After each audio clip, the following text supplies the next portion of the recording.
my literary geeks, happy Thursday. Last week I was at the HarperCollins winter preview to drop a couple names to make myself feel cool, and we ended up talking a lot about covers because a lot of the books coming out this next fall have a lot of very similar covers, and we were kind of making fun of the fact, but that just started to get me thinking about all the factors that go into covers and why they are the way they are. Plus, I got to talk with some of the people there on how their cover got designed.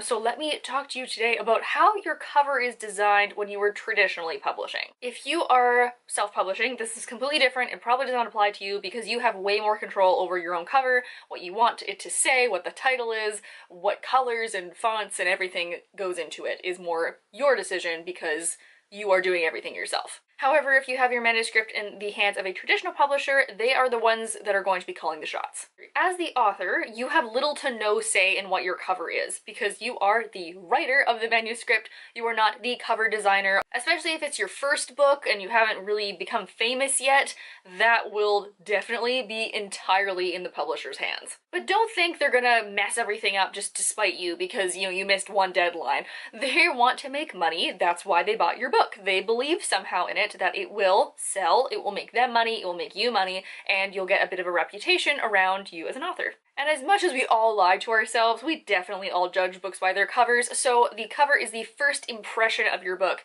And what is it gonna say to people?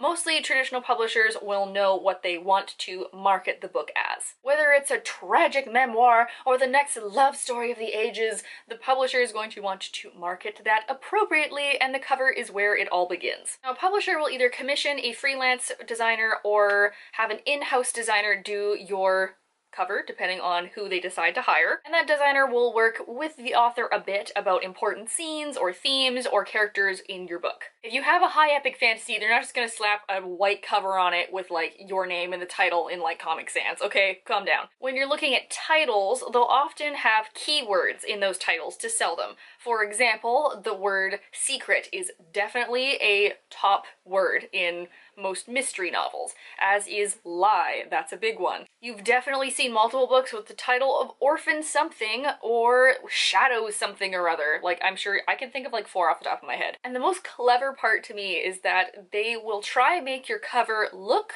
like another cover that's maybe a similar theme or story that's doing really well. So how many books have I made fun of that all have the girl in the flowy dress standing dramatically on the front cover? How many of those do you know? Because one of them sold really well, and if you make your cover look like that cover, someone will say, that looks really similar to this other book that I read and really liked. I'm gonna buy this one. Same for text and font. Just the other day when I was working in the bookstore, I picked up a middle grade, and I looked at the title and I was like, that's Percy Jackson font. It's not the Percy Jackson book, but that is Percy Jackson font. You would have a kid saying, that font looks really familiar to me.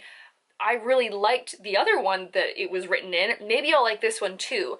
You might not think it outright, but subconsciously, it's taken away. Plus, we can all agree that humans like shiny things. If a cover is shiny or has sparkles on it, I am definitely heading towards that. Lastly, they'll also look at book cover color. For example, black books are more authoritative and hardcore and intense. So something like Three Dark Crowns by Kendra Blake, you have the crowns, you have the authority thing of royalty and rulers, so that goes along very nicely with this one. White books tend to be very crisp and clean.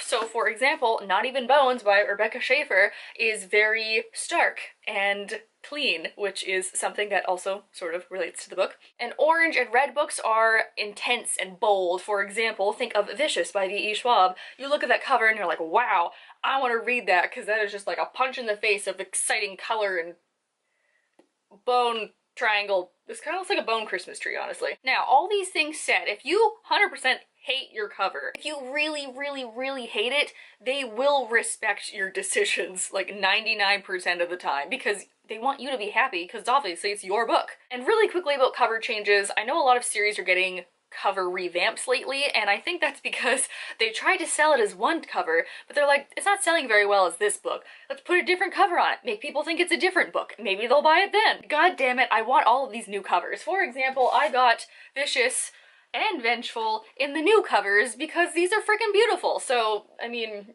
good job, publishing industry.